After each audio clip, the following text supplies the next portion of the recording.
ఈరోజు భారత రాజ్యాంగంలో పొందుపరిచినటువంటి 2 ప్రాథమిక హక్కులైనటువంటి విద్యా వైద్యం అందరికీ అందే విధంగా సమానత్వం కోసము ఒక పార్టీ కార్యకర్తగా మన అందరం కూడా పాటుపడాలని కూడా సందర్భంగా తెలియజేసుకుంటూ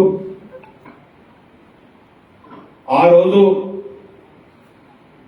బ్రిటిష్ పాలకుల హస్తాల నుంచి మనకు విముక్తి చేసింది కేవలం శాంతియుత పోరాటం, అది గాంధీ మార్గం అని కూడా సందర్భంగా తెలియజేస్తుంది.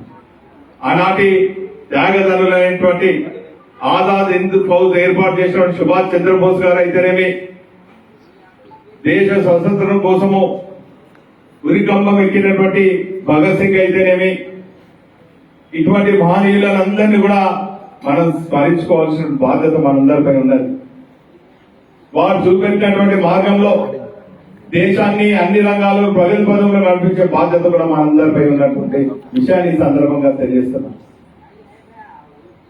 సమైక్య రాష్ట్రంలో తెలంగాణ ప్రజలందరూ కూడా 60 సంవత్సరాలు అనేక ఇబ్బందులు అయినప్పటికీ కూడా జాతీయవాదంతో దేశ సమగ్రత కోసము, దేశ ఐక్యత కోసము, దేశంలో ఉన్నటువంటి అన్ని మతాలను గౌరవిస్తూ తెలంగాణ ప్రజలు ముందుకు పోయినటువంటి విషయం మనందరం కూడా గుర్తు చేసుకోవాలి. గాంధీ చూపెట్టినటువంటి మార్గంలో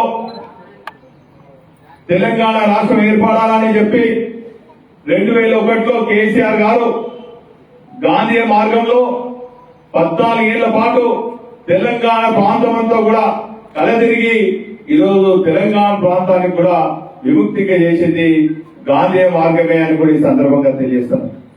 కేసీఆర్ గారు కేవలం తెలంగాణ రాష్ట్రం సాధించడమే కాకుండా భారత రాజ్యాంగ నిర్మాత అయినటువంటి బాబాసాహెబ్ అంబేద్కర్ గారి ఆలోచన విధానంతో 10 ఏళ్ల పాటు మరి ఈరోజు మరి తెలంగాణను దేశంలోనే అగ్రభాగాన్ని నిలిచినటువంటి విషయాన్ని కూడా మనమందరం కూడా తెలుసుకోవాల్సిన బాధ్యత ఈ సందర్భంగా ఉన్నది. నా ఆత్మీయ బంధుమిత్రులకు, పార్టీ శ్రేణులకు విజ్ఞప్తి చేస్తున్నా, స్వతంత్రం ఫలాలు అందించినటువంటి మహనీయులను మన తరం చూడకుండా కూడా వారిని స్మరించుకుంటున్నాం. అదేవిధంగా తెలంగాణ రాష్ట్ర సాధన కోసం ఎంతో మంది అమరులై, ఎంతో మంది అనేక ఇబ్బందులై, మన అధినేత కూడా అనేక సందర్భాలలో గాంధీ మార్గంలో నిరాదీక్ష చేసి మరి తెలంగాణ తెచ్చినటువంటి సందర్భంలో ఇప్పుడున్నటువంటి యువతరానికి కేసీఆర్ గారు చేసినటువంటి పోరుపాట కూడా చెప్పవలసిన బాధ్యత మన అందరిపై ఉన్నదని కూడా ఈ సందర్భంగా తెలియజేస్తున్నాం. ఈరోజు చూసినట్టయితే నేటి బాలలే రేపు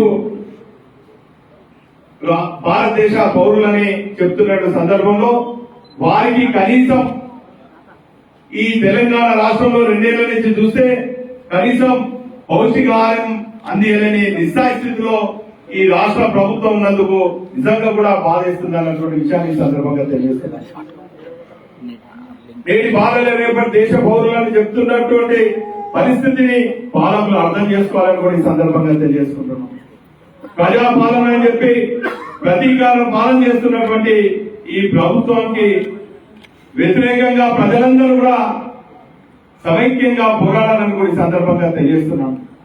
పౌష్టిక ఆహారం అందియమంటే ఈరోజు హాస్టళ్లలో కోడిగుడ్ల కుంభకోణం కూడా జరుగుతున్నటువంటి విషయం చూసి మనందరం కూడా బాధపడాలని కూడా సందర్భంగా తెలియజేస్తున్నాం.